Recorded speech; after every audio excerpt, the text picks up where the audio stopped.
सवेरे हिरनी की रोने की आवाज सुनाई दी। कुछ हिरन, भालू और बंदर इकट्ठा हो गए।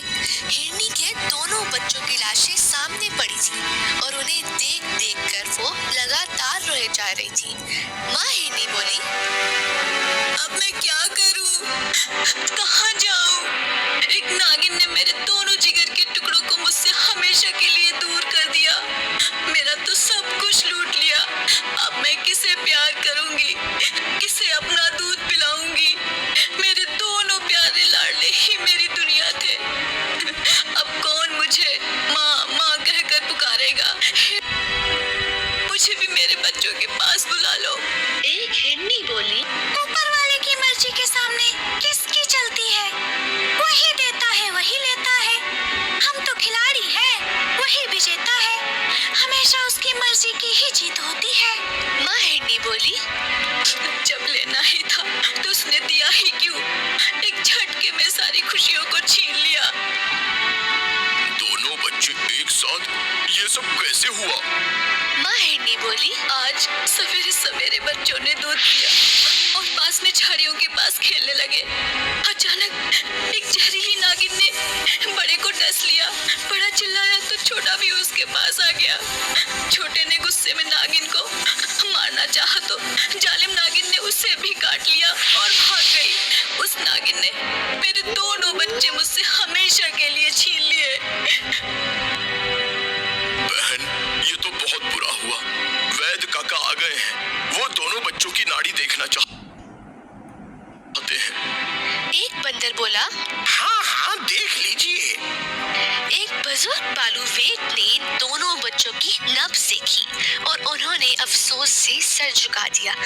माँ हिरनी उन्हें देखकर फिर से रोने लगी। बच्चों की लाश सामने पड़ी थी और ऐसा लग रहा था कि जैसे दोनों सो रही हो। मौत ने तो उन्हें हमेशा के लिए सुला ही दिया था। आसपास के सभी जानवरों की आंखें नम हो गई थी। एक हिरनी बोली, हम लोगों की भी क्या किस्मत है, हमेशा मौत के साए में जीते रहते हैं। कोई नहीं जानता कि किस रूप में मौत आएगी और किसको ले जाएगी। मौत कभी भी किसी की भी गोद सूनी कर देती है और किसी को भी अनाथ बना देती है। दूसरी हिरनी बोली, हिम्मत से काम लो। सभी जानवर हमदर्दी दिखाकर चले गए। हिरनी बेचारी ना भूलने वाले दुख के साथ सिसकती पड़ी रही। वो कुछ खा पी नहीं रही थी। एक हाथी उसके पास आया। हिरनी बहन, कब तक ऐसे करोगी? अब कुछ खा पी लो। सब कुछ सहने की शक्ति भी दे, यही मेरी प्रार्थना है। ये लो, कुछ चारा लाया हूँ, खा लो।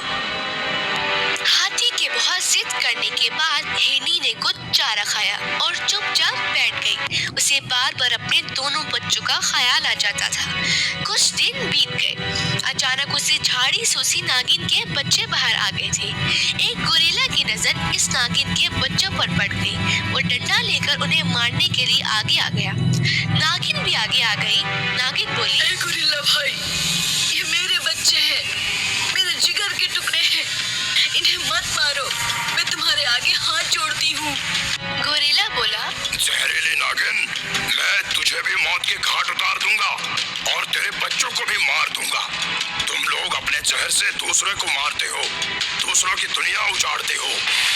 गोरिल्ला को डंडा लेकर खड़ा देख माँ हिरनी समझ गई कि अब नागिन और उसके बच्चों की खैर नहीं है। नागिन खुद को तो बचाकर भाग जाएगी, लेकिन उसके बच्चे बच नहीं पाएंगे। बच्चों की मौत का दुख बहुत दर्दनाक होता है। माँ हिरनी गोरिल्ला के सामने आकर खड़ी हो गई। गोरिल्ला भाई, इन बच्चों को मत मारो, इन्हें छोड़ दो। एक माँ सब कुछ सह सकती है, लेकिन बच्चों का हल्का सा भी दर्द नहीं सह सकती। गोरिल्ला बोला, हिरनी बहन, क्या तुम भूल गई कि इस नागिन ने तुम्हारे दोनों बच्चों को डसकर मौत की नींद सुला दिया था? तुम्हें दुख के सागर में गिरा दिया था। तुम उसके ही बच्चों को बचाना चाहती हो? माँ हिरनी बोली, हाँ, मैं इसके बच्चे को बचाना चाहती हूँ। डसना तो नागिन का स्वभाव है। नागिन बहन, अपने बच्चों को यहाँ से हटा दो। मैं नहीं चाहती कि उन पर कोई खतरा आए। नागिन बोली, मुझे माफ कर दो बहन, मेरे कारण तुम्हारी गोद सूनी हो गई। मैं तुम्हारे सामने प्रस्तुत हूँ।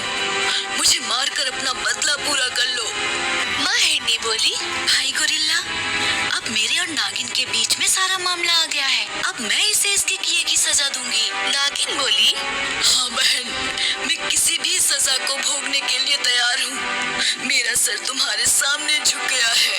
माँ हिरनी बोली, मैं जो भी कहूँगी उसका तुम्हें पालन करना होगा। नागिन बोली, ठीक है, मैं अपनी जान भी देने के लिए तैयार हूँ। माँ हिरनी बोली, जान तो जाएगी लेकिन तुम्हारी नहीं मेरी। मुझे आकर डस लो ताकि मैं अपने बच्चों के पास पहुंच जाऊं। उनके बिना यह जिंदगी जीना भी एक सजा है। मुझे इस सजा से सदा के लिए मुक्त कर दो। आओ मेरे प्राण हर लो। नागिन बोली, नहीं बहन, मुझसे यह ना हो सकेगा।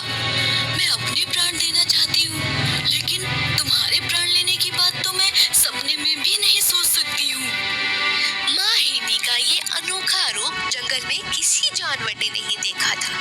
इनके अंदर माँ के प्यार के साथ साथ खुदा तरसी भी थी, जो अपने जानी दुश्मन की भी जान नहीं लेना चाहती थी। नागिन बार बार उनके पाँव में पड़कर माफी मांगती रही।